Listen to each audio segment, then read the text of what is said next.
Buying in Naples from out of state is very doable, but the mistake that I see buyers make is assuming the hard part is simply finding homes online, when in reality, the hard part is narrowing down the right areas, using your time in Naples properly, and knowing what to verify before you spend a weekend touring homes that were never really a fit in the first place. I'm Jack Boyd. I've lived in Naples for over 20 years and worked on over 1 billion in closed commercial real estate transactions.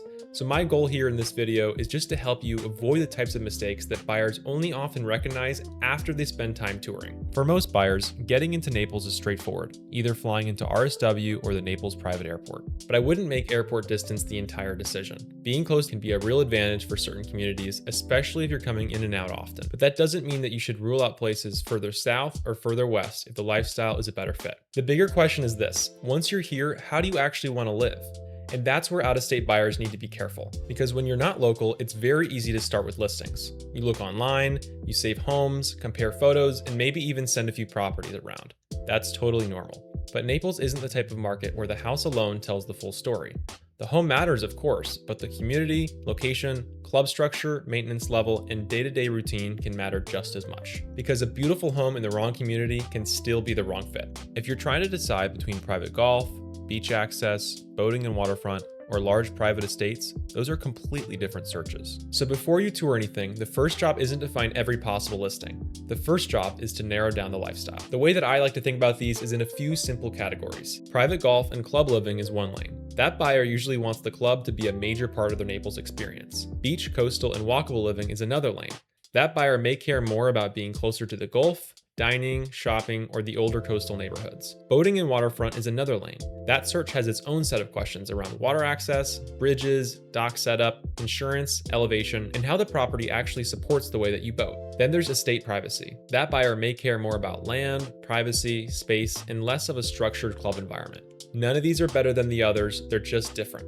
And for an out-of-state buyer, knowing which lane you're in before you arrive can save a tremendous amount of time. This matters because not every trip to Naples should be treated the same way. If you're coming in for a weekend, that trip should be very focused. In my opinion, a weekend trip isn't the time to tour the entire city.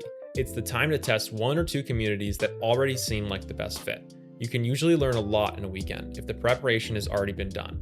You can see how the community feels, you can compare the homes that actually matter, and you can decide whether the lifestyle that you thought you wanted still feels right in person. If the weekend just starts with, let's tour everything, then that can become overwhelming very quickly. Holiday trips are a little bit different.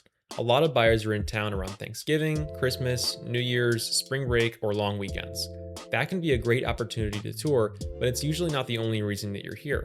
You might be with family, you might have dinners, golf, beach plans, or friends in town. So the window to tour might be small, and that's why the shortlist matters. If you only have a few hours, those hours should be spent on the homes and communities that are truly relevant.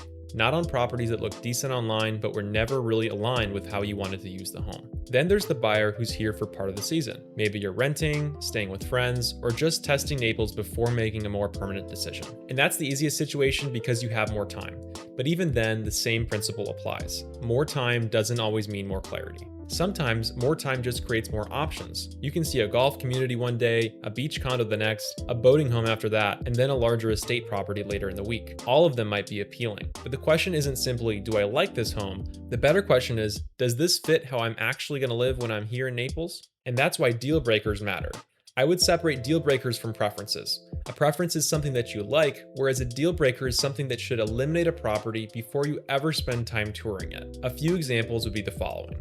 You don't want to renovate, you need a private club environment, you need to be close to downtown or be close to the beaches, you want new construction, lower maintenance, boating access, golf, or a specific type of community.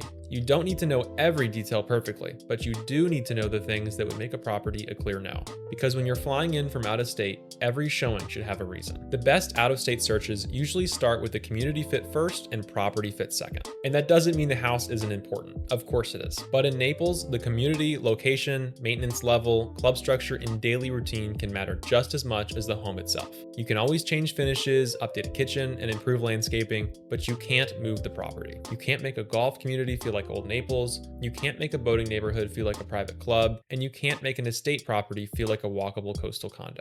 So if you're out of state, the smarter use of time is to narrow down the setting first, then evaluate the homes inside that setting. A lot of buyers ask me whether they can actually buy while they're out of state. The answer is yes in many cases, but it depends on how serious and organized the process is. And I wouldn't frame this as buying a property that you haven't thought through.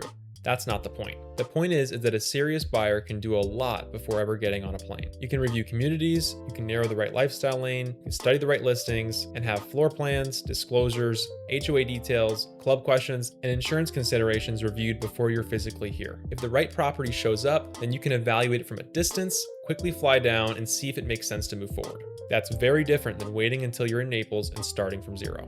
Where buyers lose time is when they wait until the trip to start learning. They land in Naples, they tour 10 homes and realize that half of them are in the wrong lifestyle category. Then they go home with more questions than answers. A better process is the opposite. Do the learning before the trip, narrow down to 1 or 2 communities that make the most amount of sense, understand the trade-offs, then use the trip to confirm what already looks right on paper. Most serious buyers don't need to tour the entire city. They just need to understand which parts of Naples actually fits them. And once that's clear, the search becomes much more manageable. If I were buying in Naples from out of state, here's how I would approach it. First, I'd decide the primary lifestyle lane: golf, beach and coastal, boating, or private estate homes. Second, I'd narrow that down to 1 or 2 communities that seem like the best fit. Third, I'd review the strongest available homes in those areas and understand why each one may or may not fit. Fourth, I'd plan the trip on confirming those options in person. Not touring everything, just confirming the best options. And fifth, I'd debrief quickly after the tour. What felt right, what felt wrong, and what trade-offs are you willing to accept? That's how a weekend or short trip becomes productive. The goal isn't to see the most amount of homes. The goal should be to avoid wasting time on the wrong ones. A well-prepared buyer may come down for a weekend and leave with a clear direction.